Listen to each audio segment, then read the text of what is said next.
in our family. The Prophet ﷺ, when he was with his wives, how did he treat his wives?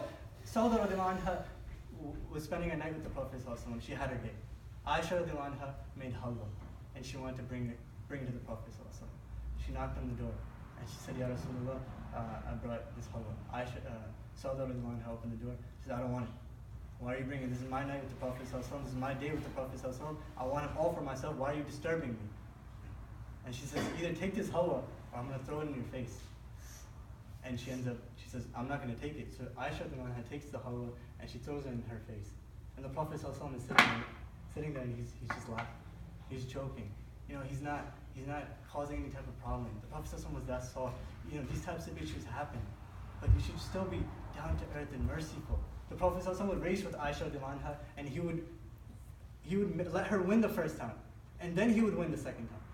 He would race with her. He would do these types of playful things. He would do it with his companions, like the companion has said, where he put his hands and he was playing with him.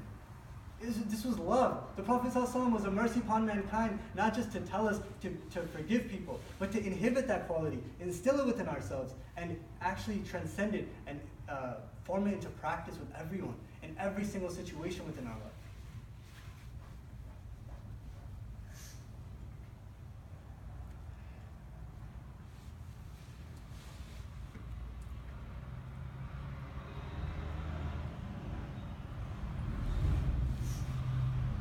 أقول قولي هذا أستغفر الله لي ولكم ولسائر المسلمين فاستغفروه إنه هو الغفور الرحيم.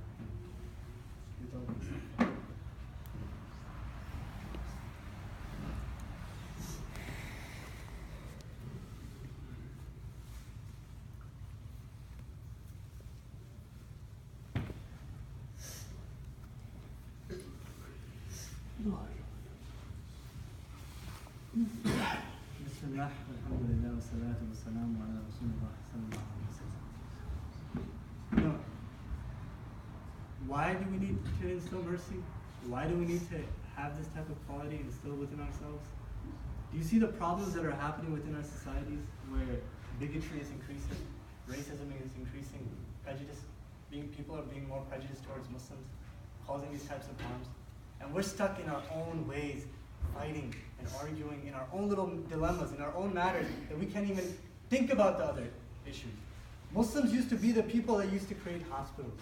One of the first hospitals that was ever created was by a Muslim. Right? Ibn Khaldun, rahmatullahi alayh, he wasn't just a scholar. He was an expert in economics. He was an expert in finance. Ibn Battuta went all over the world, did his research among cultures and cultures, found out the different demographics within different societies. This was a Muslim man. Imam al-Ghazali wasn't just a scholar, he was a logician who battled so many logicians that existed from the Greeks.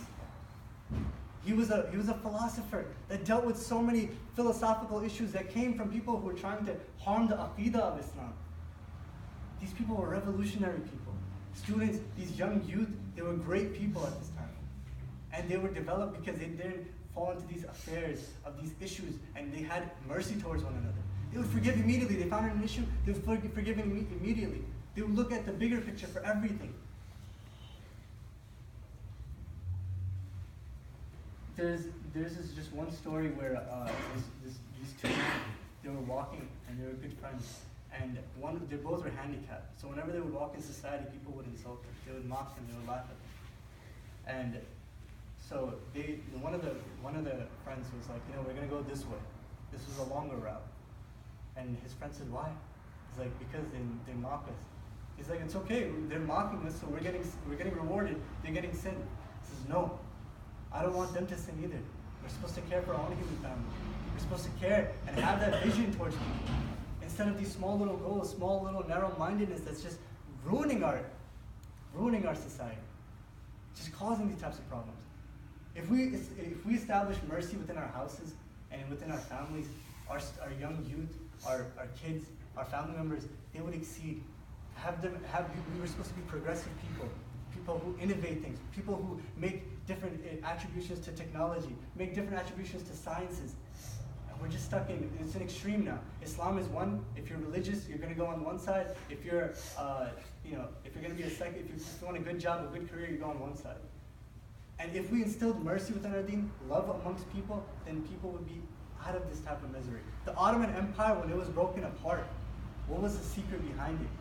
They took away any form of mercy. They put in greed, made people turn against each other. And an empire that served the Muslim Ummah at that time was destroyed because of these things. People knew how to get to other people.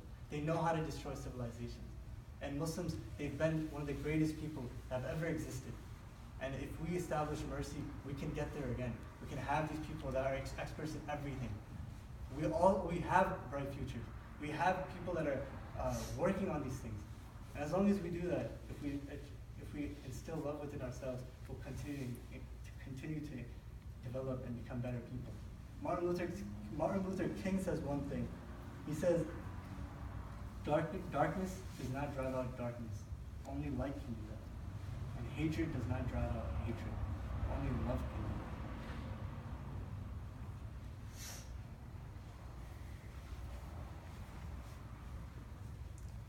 عباد الله إن الله يأمر بالعدل والإحسان وإيتاء ذي القربى وينهى عن الفحشاء والمنكر والبغي يعظكم لعلكم تذكرون واذكروا الله يذكركم واشكروه يزدكم واتقوه يجعل لكم مخرجا وأقيموا الصلاة